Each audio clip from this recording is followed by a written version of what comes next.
you know how much I respect you, but let's be honest here. I don't need to be corrected, and I don't need to be told I'm dishonest, Karen. But by all means, go ahead. I didn't say it. I said let's be honest with the American people here. I am. So, well, you ought to try it. That I'm doing it right now, brother. Hey guys, I'm Mike, and in this video, I came across a clip from the government shutdown that's about a couple of months old now, but honestly, it's still really relevant. This is Scott Jennings on Kaitlan Collins' CNN show, debating the shutdown and trying to pin responsibility on Democrats, even though Republicans could end this at any time.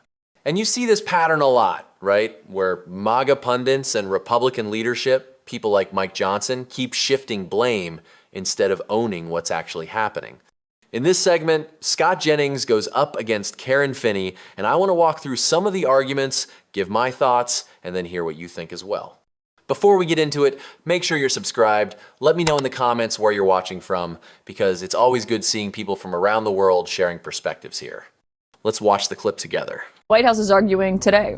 Well, the president did try to bring them into the room the other day, and they wouldn't budge. I mean, look, the facts here are pretty simple. The Republican Party has put on the floor and voted for a clean, continuing resolution, no changes. These are Biden budget numbers, by the way, and numbers that Democrats have voted for 13 times. Nothing up our sleeves here, Kaitlan. They're trying to keep the government open long enough to negotiate things like the health care issue, which you were just debating, which I actually think maybe Republicans will wind up dealing on that. But they're not going to do it under duress, and they're not going to do it under threat of rolling back all the Medicaid reforms that were done this summer. So I think President Trump tried to bring the Democrats in.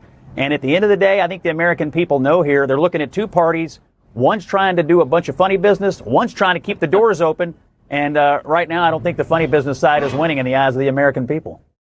Karen, what's your view on that? Well, I just want to correct something. You know, Scott, you know how much I respect you, but let's be honest here. I don't need to be corrected, and I don't need to be told I'm dishonest, Karen. But by all means, go ahead. I didn't say it. I said let's be honest with the American people here. I am. So, well, you ought to try CR that I'm doing it right now, brother.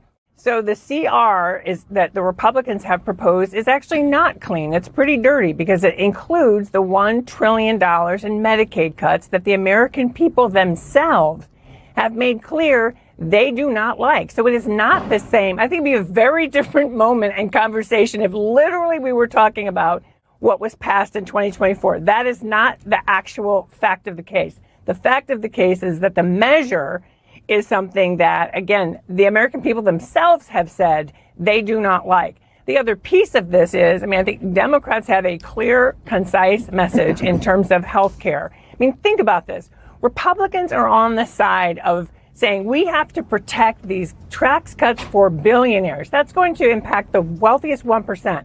Democrats are saying we want to protect health care for over 20 million American families. And I agree with what, I was glad Senator Smith pointed out. I also just got my email today about my health care and choosing a plan. So people are already seeing that their costs are going to go up starting in January 2026.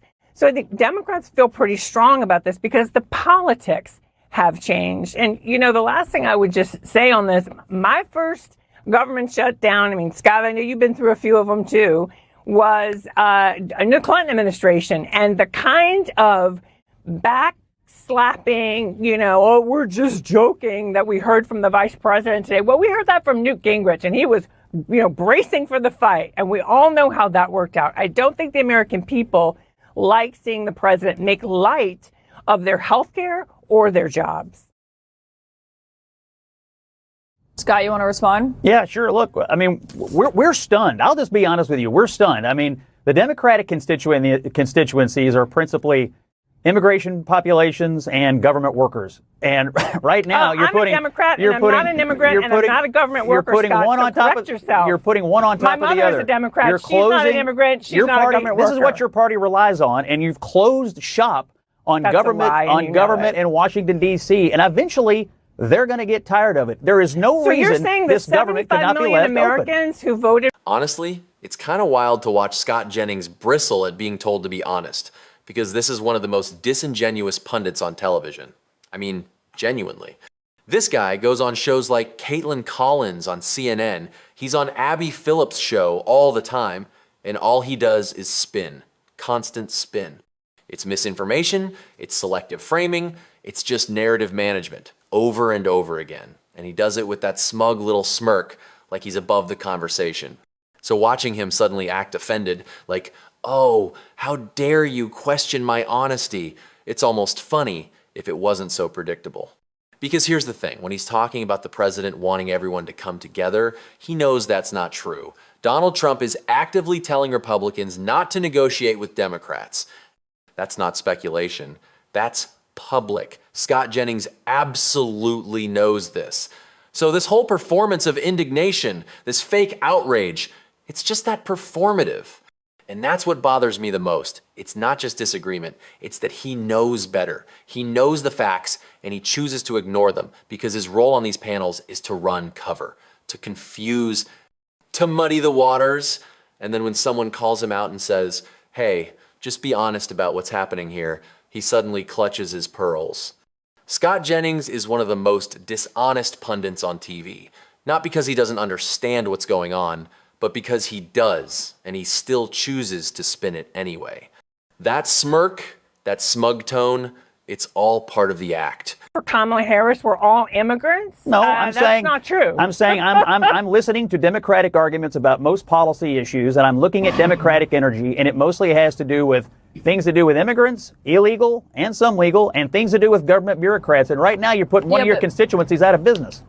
Can I say one thing, which is that people who are in the country... In the Trump administration and MAGA people like Scott Jennings are trying to put the other constituency out of business, federal workers. And guess what? There's nothing wrong with being a federal worker. Legally cannot get these subsidies Sure that we're they talking can. about. Sure they can. No, they can't. No, Sure they they can't. can. It's federal law, Scott, who as do you you know, think? but Who do Scott- you think pays when they go to the emergency room? It's the Medicaid Scott, emergency going program. to the emergency room is not getting an Obamacare subsidy. The You emergency guys are room is not conflating. healthcare, You guys are Scott. conflating No, we're these not, issues. Scott. You're conflating these and issues. you're being dishonest with The the American subsidies are a people about separate this, issue. The because you know Medicaid it's program cuts unpopular. are a different thing. Right, but I'm talking about Medicaid and the subsidies. Obamacare stuff are two different issues. And I said Correct. the subsidies may get negotiated over time, but what Democrats want to do is roll back what the Republican Medicaid reforms were. They want, look, I don't understand why everybody's so mad. For time immemorial, Democrats have argued that it's good. It's good for illegal immigrants to get Medicaid. Every candidate for president in 2020 raised their hand for it. In the big, beautiful bill debate, they argued it was good policy. I can't believe there's an about but face of the Scott, Democratic Party on it today. Hold on. I got a question for Karen, but Scott, I will say, Sure. people who are in the country illegally also can't get Medicaid. Sure That's they federal can. law. Sure they can. They can't get Medicaid. They also Medicare, can't register CHIP, to vote. They also Obamacare can't register to subsidies. vote, but we just found one in Maryland who was running the Des Moines one. school system. Oh my God, one.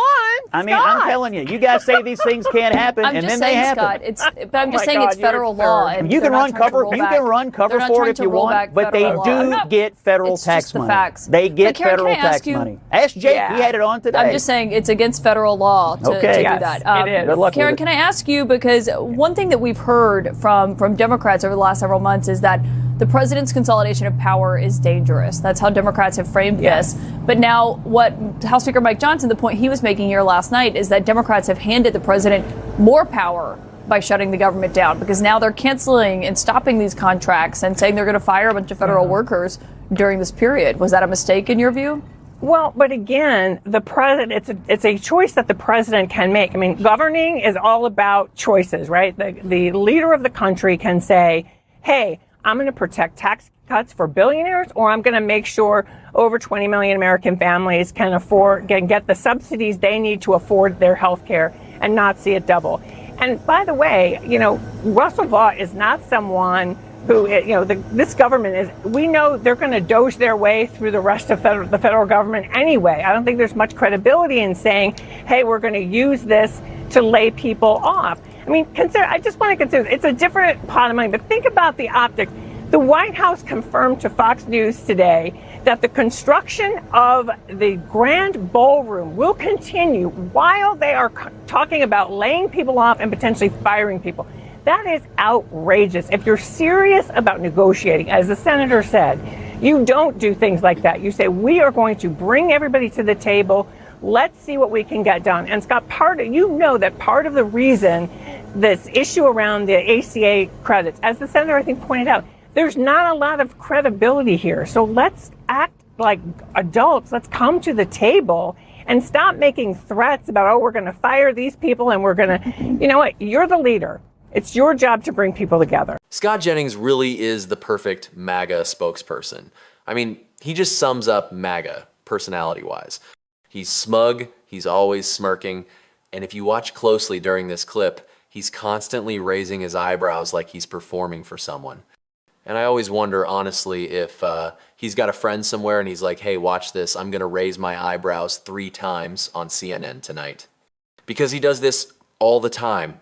On Abby Phillips' show, his head will be turned toward the panel, but then he'll slowly turn and look straight into the camera just so he can mug, smirk, and do all these little performative faces. It's not subtle, it's very intentional. And then you get to the substance, or lack of it. MAGA keeps repeating this lie, and Scott Jennings brings it up again here, that undocumented immigrants are getting Medicaid. That's not true. They know it's not true. This isn't confusion, it's messaging. What they're talking about is a Reagan-era policy. Yes, Ronald Reagan. If someone who's undocumented shows up in an emergency room, they can't get Medicaid. Instead, the hospital gets reimbursed, so the hospital doesn't eat the cost. That's it. The person does not get Medicaid. But Scott Jennings and the rest of MAGA keep lying about this because they think it plays well with their audience. Same thing with voter fraud. Scott Jennings brings up a single case here, and Karen Finney correctly says, okay, Scott, one case. MAGA loves to pretend voter fraud is widespread, but study after study, looking at billions of ballots, shows it's a tiny fraction of a %. And most of the time, it's mistakes, not fraud. And here's the part they never like to talk about. When actual fraud does show up, it tends to be Republicans.